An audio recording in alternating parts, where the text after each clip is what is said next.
Yun, maaga tayo nagising at tatry natin dumayo sa ibang court. Baka sabihin naman ni Jake Jordan at saka ni paring Christopher Cruz, puro doon na lang tayo sa kabisadong ring natin. Nagpapakita ng shooting game, nagyayabang ng shooting bala. Ayan, dito tayo ngayon sa Agnaya at maaga ako nagpunta dyan para mga 6 AM.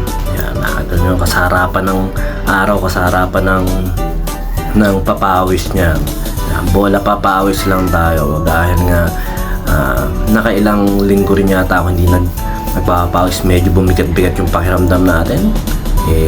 Hindi naman din syempre sapat yung puro ay na lang tayo. Kailangan din naman na talagang napapawisan tayo, na ilalabas natin ng natural sa pawis natin yung mga toxin na naipasok natin sa ating mga katawan, gaya nga ng mga alak-alak na ganyan. At saka natin nagpa-practice ako ngayon ng 3 points dahil nga puro nakikita, puro free throw lang yung mga pinagtitirahan natin ngayon. Tinatry natin para kahit pa paano makapag-improve din tayo ng shooting sa 3 points, para kahit pa paano ba hindi naman tayo nakakapagsalaksakan na, dahil nga syempre may ingatan din tayo mga mabalian, masugok. Ano ba, kung familiar kayo sa salitang sugok, parang ganon.